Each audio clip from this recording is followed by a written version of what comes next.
bienvenue ou bienvenue sur ma chaîne, la bibliothèque d'Emilia. Aujourd'hui on se retrouve pour un petit update lecture et j'insiste sur le mot petit puisqu'en ce moment j'ai un petit peu du mal à lire. Enfin c'est pas plutôt que j'ai du mal à lire, c'est que j'ai peu de temps pour lire en ce moment. Du coup c'est vrai que par rapport à certains updates où je vous présentais 7, parfois 8 livres, là je vais vous en présenter que 4 plus un audiobook. Donc bon voilà, c'est comme ça, mais j'ai quand même quelques petites choses à vous raconter sur les romans que je vais vous présenter. Donc je vous propose qu'on s'y mette gentiment et qu'on commence par l'audiobook. Pourquoi je commence par celui-ci? Tout simplement parce que c'est un mémoire, donc de la non-fiction. Ça va pas forcément plaire à tout le monde, donc je vous mets un timecode de toute façon en chapitrage. Et si jamais ça vous intéresse pas, passez directement au livre physique. Mais je vais vous parler de Finding Me, qui est un mémoire qui a été écrit par Viola Davis, qui est plutôt connue pour avoir notamment joué dans La couleur des sentiments ou plus récemment How to Get Away with Murder ou Murder en français, qui est donc cette actrice afro-américaine pour laquelle j'avais énormément d'estime au niveau de son jeu d'actrice, car je trouve qu'elle joue hyper bien, qu'elle arrive à mêler plein d'émotions très complexes et de bien les retranscrire à la caméra. Et j'étais très intriguée de découvrir en fait tout simplement sa vie et j'ai été super étonnée de voir par quelles épreuves, et les nombreuses épreuves elle est passée pour en arriver là où elle est. Et franchement, je me suis dit waouh, cette personne c'est une force de la nature. C'est quelqu'un qui malgré tout ce qu'on lui a foutu dans les pattes, a toujours réussi à s'accrocher, à rebondir, et j'ai énormément d'admiration, d'autant plus maintenant pour cette personne que j'apprécie maintenant autant sur le plan personnel que sur le plan professionnel. Je trouve que voilà, c'était une écoute super intéressante, très dure, parce qu'elle a vraiment pas vécu des choses faciles. C'était une écoute très dure, mais en même temps c'est une écoute qui va se focaliser sur le fait que déjà elle a poursuivi ses rêves, sa carrière, et elle a fait fi un petit peu de toutes les conventions sociales autour de tout ce qui la caractérisait pour vraiment suivre son cœur et suivre ses rêves pour finalement faire des concessions sur certaines choses, mais arriver à un endroit de sa vie où finalement elle est quand même assez heureuse. Et je pense que ça c'est quelque chose qu'on devrait vraiment intégrer en tant que femme. Et ça veut pas dire allez faites toutes des carrières, hein. Ça veut dire qu'il faut s'écouter. Il faut s'écouter, et ce qui est le plus important pour nous, que ce soit la famille, que ce soit le travail, que ce soit les hobbies, voilà, il faut s'écouter, et je trouvais que c'était une belle leçon à ce niveau-là, et puis surtout une leçon de courage et de force, puisque cette dame elle a vécu tellement de choses et elle est restée tellement humble que c'est juste magnifique à écouter, très dur mais une belle écoute très intéressante.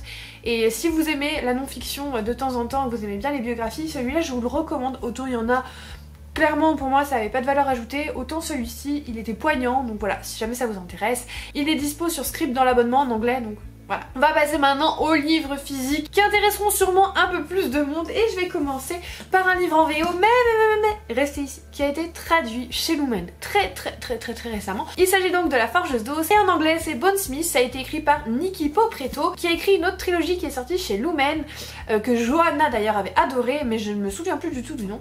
Et moi j'ai donc la version Fairyloot qui est très chouette, on va pas se mentir, hein, avec de belles illustrations là. C'est super chouette, regardez-moi ça.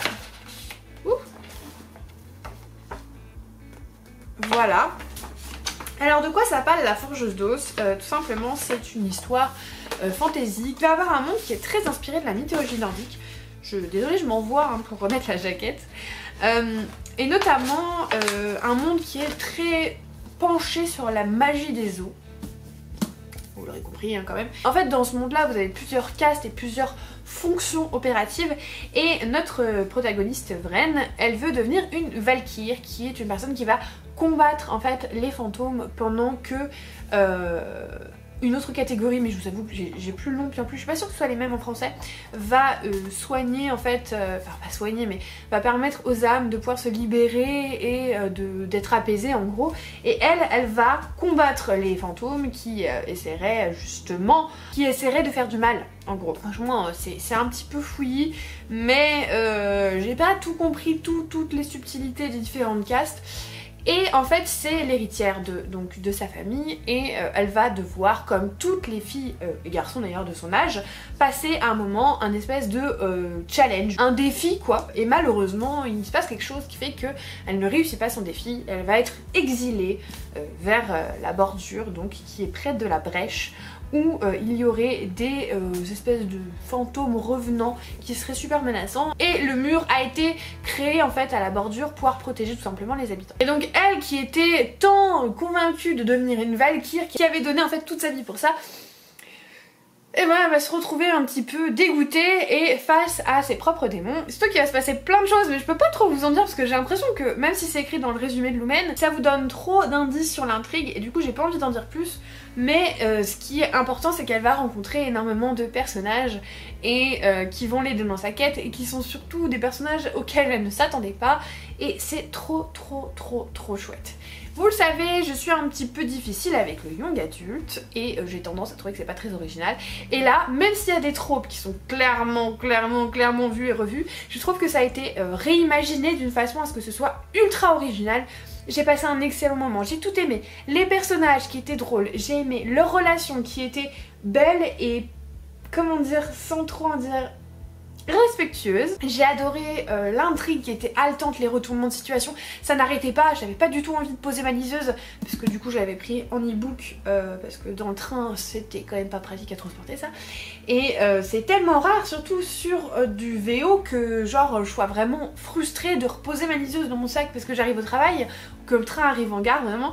J'ai été vachement embarquée dans cette histoire, j'ai passé un super moment et franchement je ne peux que vous le conseiller, en plus il est sorti en français. Le seul truc qui me fait un petit peu peur c'est que j'ai l'impression qu'on a eu tellement de révélations dans ce tome 1 que j'ai un petit peu peur du côté tome 2 qui s'essouffle. Voilà, ça me fait un peu peur. J'arrive pas à trouver matière pour la suite donc ça me fait un peu peur, mais franchement ce tome 1 était génial. Et même si vous aimez de moins en moins le young adulte, je vous le conseille parce qu'il était trop chouette, il était très original. L'univers avec l'utilisation des os et des fantômes et de tout ça, c'était super bien fait et franchement je peux que vous le recommander, donc jetez-vous dessus. Un livre qui m'a beaucoup moins convaincue, et vous le savez déjà puisque je vous ai posté mon saga en série sur la fille du roi pirate et donc sa suite, La fille de la reine sirène, écrit par Tricia Levenseller et publié chez Stardust. Quel dommage parce que cette saga avait beaucoup de potentiel et a été gâchée, mais gâchée, puisque je trouve que c'est resté vraiment en surface. Il y avait énormément de choses à faire mais on est resté sur une intrigue très basique, des personnages très basiques, ça tourne en rond, il n'y a pas énormément de monde très creusé. Il y a l'univers de Sérène qui arrive dans ce deuxième tome mais c'est à peine exploité et j'étais vachement déçue. Bon, quand même, ce tome là est meilleur que le premier parce que le premier c'était Alosa qui était insupportable, qui tournait en boucle dans sa tête et qui tournait en boucle sur le bateau. Là au moins il y a un peu d'action, on est plus centré sur Alosa et Raiden et puis surtout elle est un petit peu moins désagréable. Mais je trouve que c'est tellement peu exploité par rapport à tout ce qu'ils auraient pu faire sur cet univers. C'est vraiment ouais la surface, l'iceberg, et du coup c'est très frustrant parce qu'il y a des bonnes choses mais ça reste très basique. Donc voilà. Moi j'ai franchement pas été convaincue par cette saga, je vais la revendre. Par contre je pense qu'elle pourra plaire à certaines personnes. Je pense que les personnes, notamment les jeunes, qui passent du jeunesse au young adulte pour être très séduits par cette saga, ou même n'importe quelle personne qui se lance dans le young adulte pourrait bien aimer, ou alors même si jamais vous, voilà, vous êtes fatigué, vous avez envie d'un truc chill, vraiment facile à lire, tranquille, ça peut vraiment vous plaire, mais clairement moi j'attendais pas ça de ce livre. Du coup vu que j'en attendais plus, j'ai été déçue. Mais si j'y étais allée en me disant un petit peu comme une romance, genre j'ai envie d'un truc tranquille et tout, peut-être que j'aurais été moins déçue. Mais c'est juste que voilà, je m'attendais à plus, j'avais envie de plus et du coup je suis un peu frustrée. Mais c'est pas mauvais, c'est juste voilà, c'est pas ce à quoi je m'attendais, c'est pas ce dont j'avais envie, mais je pense quand même que ça plaira. Et encore une fois, j'aime bien mettre l'accent dessus, mais c'est pas parce que moi je trouve qu'un livre est pas très bon qu'il n'est pas bon. Donc attention, hein, je dis pas que il est mauvais, que si vous aimez vous avez mauvais goût, quoi que ce soit. Je pense que c'est super important de le dire quand on dit tout haut qu'on n'a pas aimé un livre, et c'est pas grave en fait. On a tous des goûts différents et c'est ça qui est chouette. Et c'est pas parce que moi je l'ai pas aimé que vous ne l'aimerez pas. Donc voilà, c'était très important pour moi de le redire parce que j'ai l'air de bâcher un petit peu le livre et de cracher dessus, mais en fait pas du tout. Mais juste voilà, il était pas pour moi. Ensuite j'ai lu Vilaine, enfin j'ai ensuite, mais c'est le premier livre que j'ai lu dans le mois d'octobre, de Robin Bainway. C'est le premier tome de la nouvelle saga Dark Ascension de Hachette Heroes. Alors avant tout, pourquoi une nouvelle saga alors que la saga des vilains est encore en cours? Parce que pour moi c'est un petit peu le même concept, hein. On suit les vilains avant qu'ils soient vilains. Voilà. J'ai un peu de mal à différencier le but des deux sagas. Après bon, au pire elles ont le même but, c'est pas grave. Mais là on va se concentrer sur Anastasie et Javotte, nos chères demi-sœurs de Cendrillon. Si vous ne le savez pas, Cendrillon c'est ma princesse préférée. Avec grand étonnement, puisque je me suis rendu compte hier que entre les livres et le fait d'être un peu bizarre, j'aurais peut-être pu m'attacher plus à Belle, mais je sais pas, Cendrillon c'était la princesse quoi, donc dans mon cœur de petite fille c'était Cendrillon, waouh. Et du coup j'ai toujours eu un attachement pour Cendrillon et les histoires qui s'en rapportent. Et là on va donc suivre Javotte et Anastasie sous le joug de leur mère complètement atroce, et qui sont un petit peu les témoins de la condition en fait de Cendrillon, mais qui vont pas non plus voilà, se battre pour elle, qui ont énormément de jalousie envers elle parce que du coup le père de Cendrillon était vraiment pas du tout attentionné envers elle et qu'il y en avait que pour sa fille, et du coup il y a une espèce de compétition qui s'est un petit peu créée, qui a été renforcée et énormément alimentée par la mère des demi-sœurs, et on va les découvrir sous un autre jour avant qu'elle déchante en fait, où Anastasie va découvrir l'amour pendant que Javotte va découvrir la science.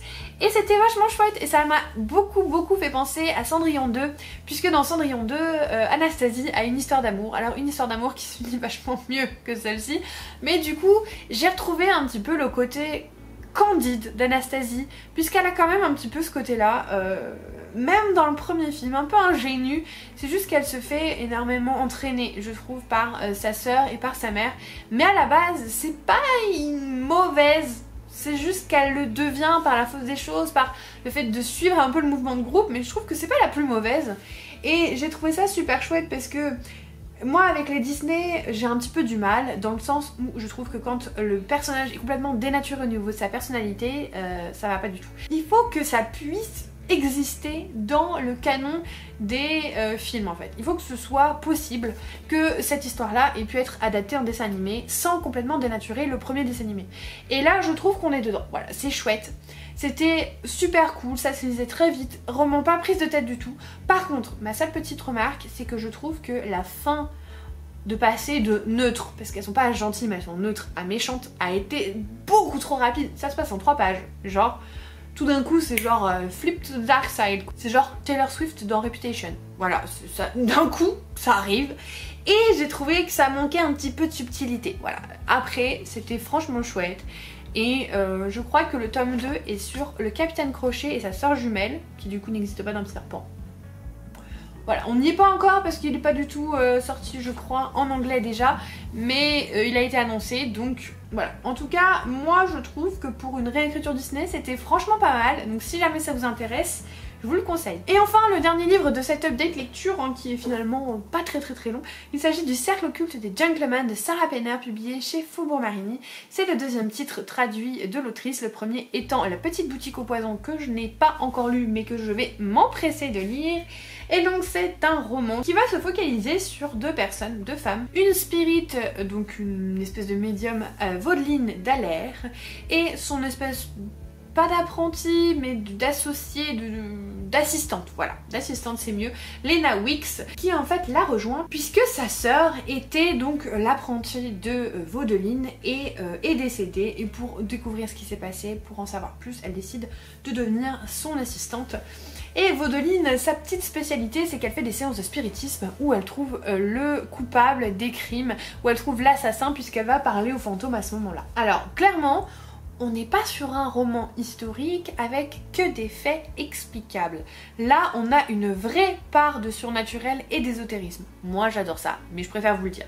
Ce n'est pas qu'un roman historique, c'est un roman ésotérique et avec du spiritisme, du vrai spiritisme, qui n'est pas forcément expliqué à la fin. Il y a des parties qui sont expliquées, mais il y a des parties qui restent surnaturelles. Sachez-le.